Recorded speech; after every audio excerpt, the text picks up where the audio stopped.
If you are looking for a trip that combines history and modernity, you might want to visit Nara and Kobe in Japan. Nara is the ancient capital of Japan, where you can find temples, shrines, and deer roaming freely. Kobe is a cosmopolitan city famous for its deep, scenic harbor and its multicultural heritage. Let's enjoy the different vibes of these two cities. Tara, let's go!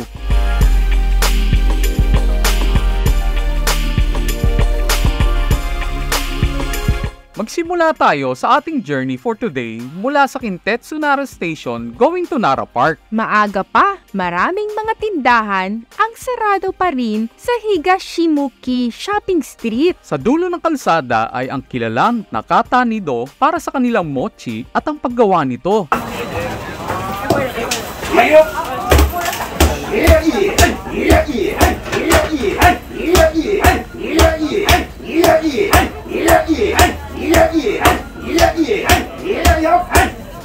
Ano kaya itong puno na ito? Nakakamanghang itsura. Isang maganda na kalmado na view ng Sarusawa Ike Pond bago magtungo sa Kofukuji. Pasyalan muna natin yung ibang sites sa grounds ng Kofukuji. Makikita natin dito yung Sanjunoto 3-story pagoda. Masarap na makita ang mga tanawing ito ng katahimikan at serenity. Nais kong magkaroon kami ng mas maraming oras upang mag-relax at madama ang energy ng lugar.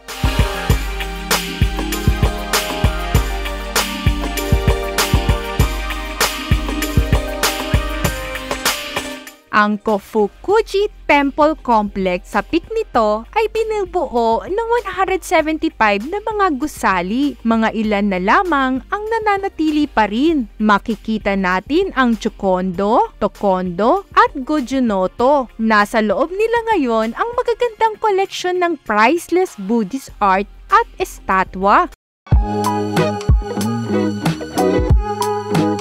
Ito ang aming unang encounter ng mga usa sa Noboryoji Park.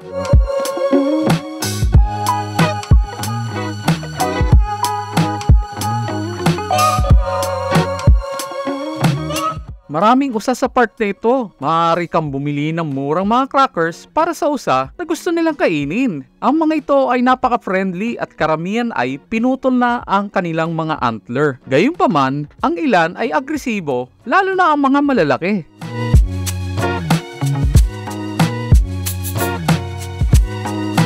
Parehas ang naging karanasan ng isa ko pang anak. Parang mas natakot siya.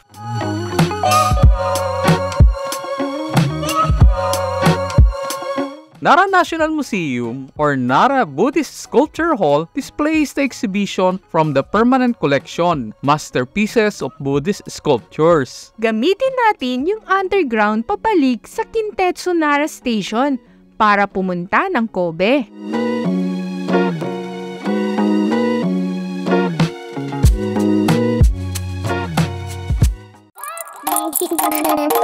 Nasa Kobe na kami, malapit sa Hankyu, Sanomiya Station. Naghahanap kami ng lugar na makakainan. Lagpas 2 PM na, tila ang karamihan sa mga restaurant ay sarado sa oras na ito. Mag-lunch na lang kami sa ibang lugar. Sanomiya Center Guy na kami. Dito kami dadaan papuntang Motomachi na isa ring shopping street.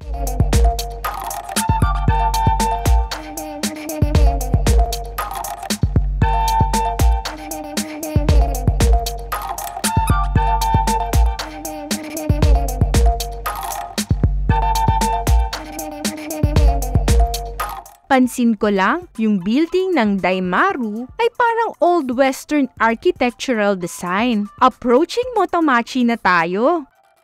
Masigla ang shopping street ng Motomachi.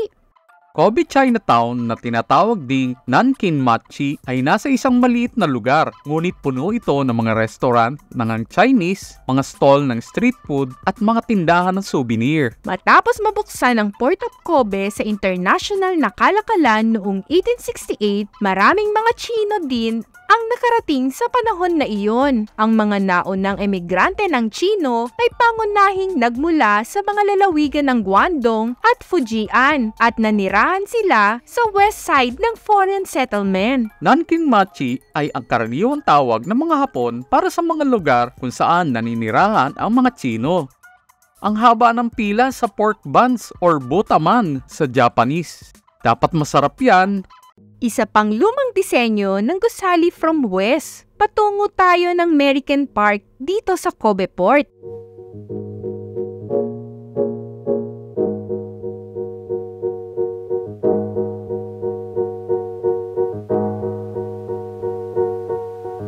Noong 1995, ang lungsod ng Kobe ay tinamaan ng Great Hanshin Awaji na lindol na nagresulta sa pagkamatay ng higit na 5,000 katao at pagkasira ng libo-libong mga tahanan. Ang Earthquake Memorial Museum, bahagi ng Disaster Reduction and Human Renovation Institution, ay binuksan noong 2002 upang gunitain ang trahedya ng kaganapan at upang turuan ang mga bisita tungkol sa lindol at pag-iwas sa kalamidad. Ipinapakita sa park na ito ang itsura ng port na nawasak ng lindol.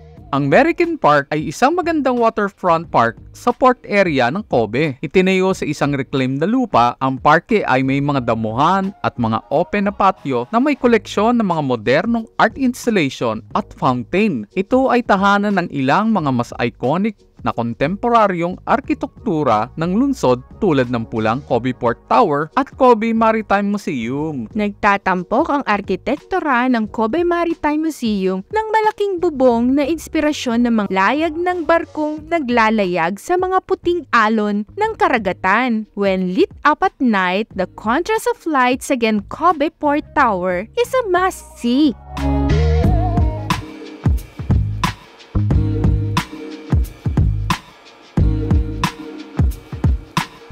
Ang Daikobe Monument ay inilagay dito upang ginutain ang ika-20 anibersaryo ng Great Hanshin Earthquake. Ang Daikobe ay nakatuon sa ideya na ang kagandahan ng Kobe ay nasa mga tao nito. Ang kahangahangang panlabas ng Kobe Port Tower ay may magandang hourglass shape at kilala bilang landmark ng Kobe. Nagtatampok ng kakaibang istruktura ng tubo, ito ay tinutukoy bilang steel beauty. Ang tore ay kasalukuyang sarado para sa seismic retrofitting. Mula sa kanlurang bahagi ng Naka Pier, makikita mo ang Ume Mosaic, ang leisure boat deck at iba pang kakaibang tanawin.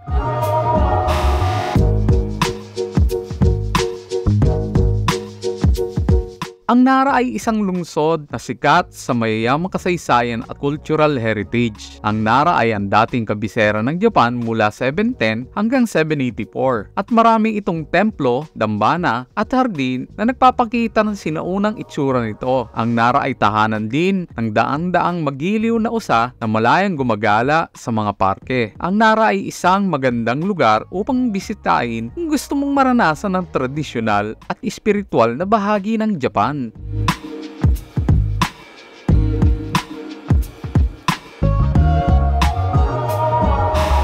Ang Kobe ay isang lungsod sa Japan na matatagpuan sa katimugang baybayin ng isla ng Honshu. Ito ay sikat sa magandang daungan, multicultural heritage at masarap na karne ng baka. Ang Kobe ay may mayamang kasaysayan ng kalakalan at pagpapalitan ng kultura sa ibang mga bansa. Ang parehong mga lungsod ay worth bisitahin, ngunit nag-aalok sila ng magkaibang mga karanasan depende sa iyong mga kagustuhan.